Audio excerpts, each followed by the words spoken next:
Hello, my name is Johnny. Welcome to another Marvel Character Talk. Today we're going to look at the original Inhumans covers. Like, please subscribe, hit that notification bell, like, reply, and share. We've got the four Inhumans when they first appeared in 1965 by Stan Lee and Jack Kirby. Let's start with the first issue here. Of course, Medusa first appeared in issue 36 with the Frightful Four, then came back in 38 with the Frightful Four, and then 41, 42, and 43. So they really had a Frightful Four going, and you didn't know much about her. And you're going to find out that in this that her memory was gone, and or part of it was. So they talk about reintroducing Madame Medusa here. We've got Cool Dragon Man. He's back from being with Diablo in number 35. And we've got the first Inhuman you're going to see to meet is Gorgon. So he was here and he's chasing them. This is just looking at the covers video again. And this is pretty cool. There's the FF, kind of small on their own cover. And the inside, we've got Jack Kirby artwork, and I think they just switched over from Vince Scaletta, and they're going to get the famous collaboration of Joe Sinnott. That would be Kirby and Sinnott for the rest of the run through 102 before Kirby would leave. So that's cover date 44. November. So that was 3 months before is what? August, September, October, November. Yeah. So it's late summer of 65 till the fall of 65. So it's pretty cool. And then it's got let me show you here. It's got the Marvel Pop Art Productions that they tried for 3 months and then they abandoned it.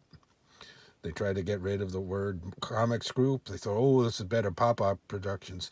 They didn't go into detail of why they changed it, said it didn't work out. And so they went back to Marvel Comics Group on here. And 12 center.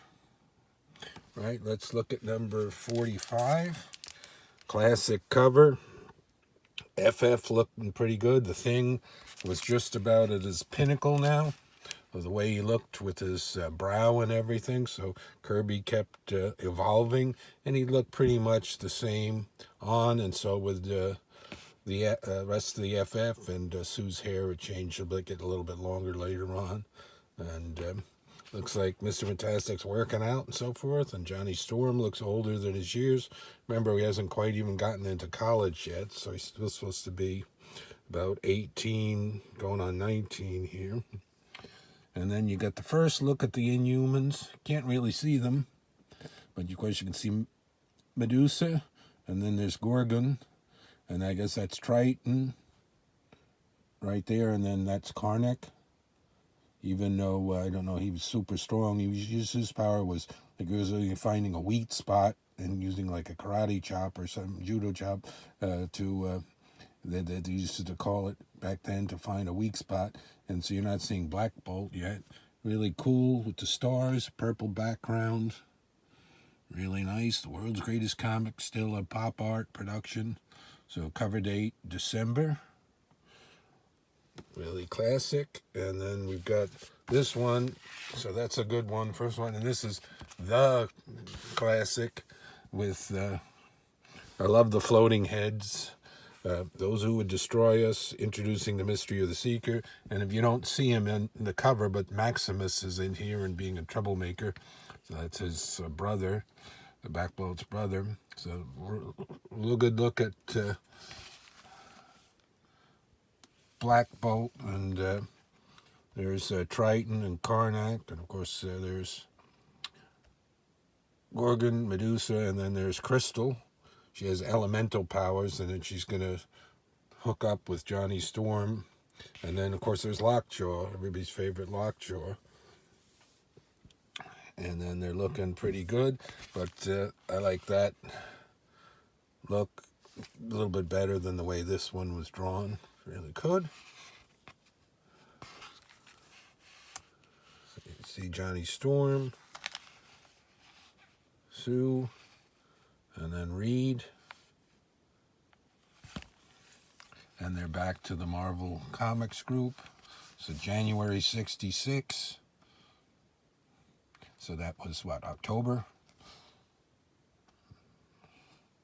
Really cool. I always liked the way they looked and the idea of them, but when they had their own comic series, I didn't find that exciting because they're not really superheroes and they don't really fight, quote, villains. So I liked them when their original appearance this year in this. And then this cover is my least favorite because there's no Inhumans on it, even though this is the end of it. And then they mentioned Beware the Hidden Land.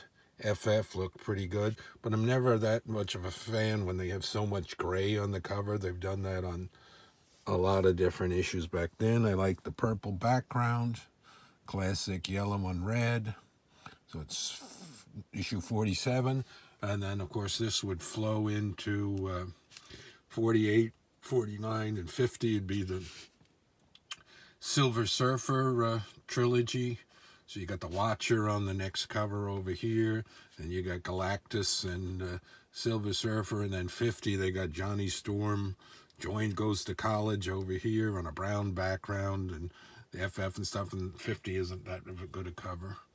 But 48 and 49 will be cool. So we've got 47, 46, 45, and 44.